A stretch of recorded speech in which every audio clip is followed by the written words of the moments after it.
Okay, in our last two videos, we've dove into the auto button, the lights tab, and then presets. Presets are optional, you guys. It's something you can use. I wanted you to be aware of it, but you don't have to use those on your photos. I don't use them very often, but that's because I kind of know how to use all of these things in here. If you want to just use the presets, go for it. But again, not required. But these first things, you do need to pretty much always click on auto and then make some adjustments in here. That's required. Pretty much of every photo is going to need some adjusting in that process right there. So we're going to skip down. We're just going to work our way down this list, you guys, here on the right-hand side. We're going to skip point curve, though, because this is a little complicated. We'll come back to that later. Let's talk about these four sliders right here in this video. These are Temp, Tint, Vibrance, and Saturation. Let's just look and see what they do. Temp changes the overall warmth or coolness of the photo by adding either some yellow or some blue. So you can see if I bring this to the right, and keep going, it makes the photo very yellow. It makes it feel very warm. And there's a time and a place when it's good to have your photos feel very warm. You can also make your photo feel very cool by adding blue to it and dragging it this way. Either one can be good. Both can be terrible. Like that does not fit for this photo at all, in my opinion. And neither does that. Neither one of those is good in the extreme. So where are you supposed to put it? Well, that depends entirely on you. You don't even have to always adjust this. It's just something that I wanted you to be aware of that you can play around with, where you can make the feel of your photo, the photo feel a little bit warmer or a little bit cooler or a lot warmer or a lot cooler. You get to decide what you want to do with your photos. These are all just tools that you can use to make your photos better.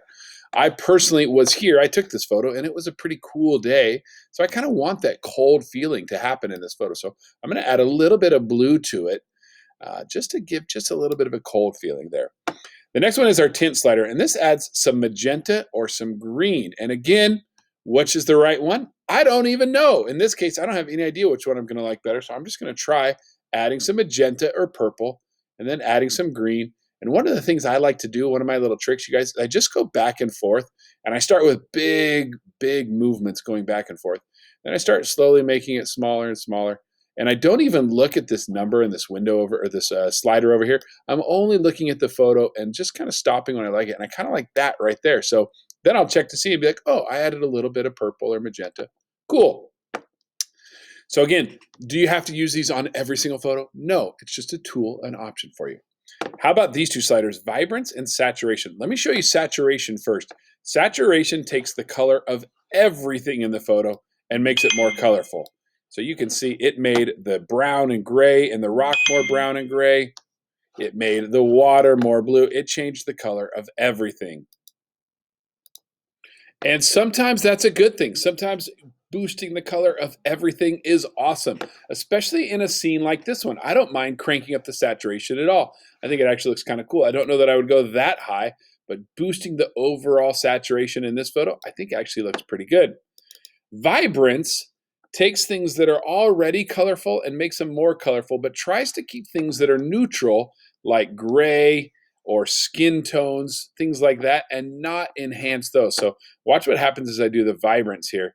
You can see the water got super colorful and the rock only got a little bit more colorful. It didn't get as colorful as it did when we did saturation. So vibrance is going to take things like greens and blues and things that are already colorful and make those colors pop, but it's not going to boost the colors of things that are a little bit more neutral or flat colored, like rocks or skin tones. So that's kind of nice. If I'm doing a photograph of a person, I will always do vibrance. I don't do saturation if there's photograph of people because it makes their skin look orange and weird looking. Okay, so I switched photos here to prove this to you. Here's a photo of me and some of my buddies when we were backpacking this summer. Watch this. When I do well, let's do vibrance first. Watch my face here, and it's going to get a little bit weird because I'm going to go to plus 100. But like, look at the blues and the greens. They all popped. And my face, it only got a little more orange, right? So vibrance is great when we have pictures of people. And it really only starts to get bad on my face once I get up to like plus 60, 70, 80, 90. Watch saturation, though. Crank that up and whoa, look at my face. Look at how orange it got. The blue in the shirt, the green in the trees all changed the same, but look at everybody's skin tone. We all look like Oompa Loompas from Charlie and the Chocolate Factory. So saturation can be great if all you have is a photo of just a landscape, like something like this right here. Saturation is going to be awesome. That's almost even a little too much. But vibrance is great whenever you have photos of people. So that's how I use vibrance and saturation, you guys, right there. I'd like to be careful. It's pretty common for new photographers to add way too much saturation. If things are turning orange that aren't orange, you know you've oversaturated your photo. So that's a good sign to back things off a little bit. But right about there, I like that. Looks pretty cool. Look at that. Before, after, before, after.